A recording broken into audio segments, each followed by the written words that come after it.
शहदादपुर तालुके जे सराड़ी शहर में रेलवे स्टेशन भरिसां कराची खां पंजाब वेंदड़ हज़ारा एक्सप्रेस अचानक हादसो पेश अची वियो, जंहिंजूं 10 खां वधीक बोगियूं जेके आहिनि गलती थी वियूं, जॾहिं त 29 माण्हुनि जी फौत थियण जी तस्दीक थी चुकी आहे ऐं 135 माण्हू ज़ख़्मी थी पिया आहिनि।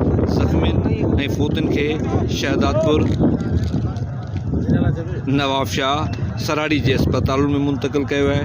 उन मौक़े ते मौजूद DIG शहीद बेनज़ीराबाद मोहम्मद यूनुस चांडियो, DC सांगड़ मोहम्मद इसाक़ात,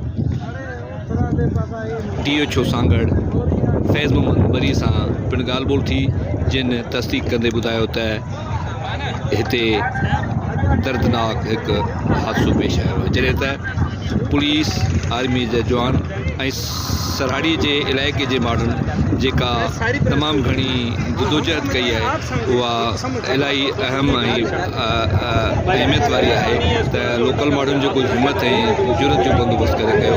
उन मौक़े ते ऑफिसरनि ॻाल्हाईंदे ॿुधायो त थी चुका आहिनि, जेके बि आहिनि ज़ख़्मी जा जेके डेड बॉडीज़ उहे रेस्क्यू थी चुकियूं आहिनि। बाक़ी हले थी सर्चिंग, अलाह खे करे ॾिसूं था केतिरा अंदरि आहिनि। बाक़ी जेके डेड बॉडीज़ असां वटि जेको पहुतियूं आहिनि उहे तक़रीबन 19 जेका डेड बॉडीज़ आहिनि ऐं तक़रीबन 42 RAC सराड़ी ते जेका इंजर्ड आया हुया।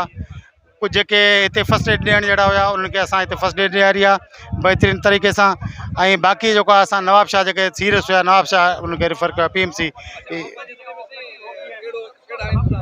सर असां सर एट ए टाइम पहुची विया, असांजे पूरे अलर्ट डिस्ट्रिक्ट सांगड़ वरितो, उन में एम्बुलेंसूं जेको असां सभिनी सेंटरनि जूं हिते पहुतियूं, रेस्क्यू 1112 वारा बि जेको अची विया, ऐं माशाल्लाह मेडिसन हर शइ असां वटि कंट्रोल में आहे। बाक़ी हाणे ही कैजुअलिटीज़ कुदरती जेका हुई सर, हाणे ज़ख़्मी जो जेको अञा ताईं रेस्क्यू हले पियो, हाणे हीअ जेका रेस्क्यू जेको ख़तमु थिए पोइ ई सही ख़बर पवंदी त ज़ख़्मी केतिरा आहिनि। डेड बॉडी सर 19 आहिनि।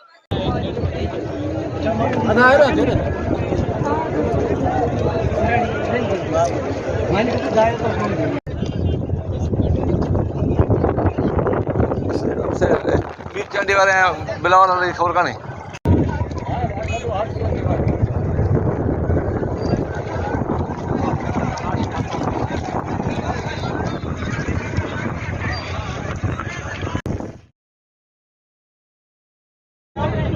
सराड़ी में पेश आयल लिंगकार नाली वाक़े ते तोड़े जो ज़िले सांगड़, ज़िले शहीद बेनज़ीराबाद जी इंतज़ामिया पहुतल आहे ऐं रेस्क्यू कम बि जारी आहे।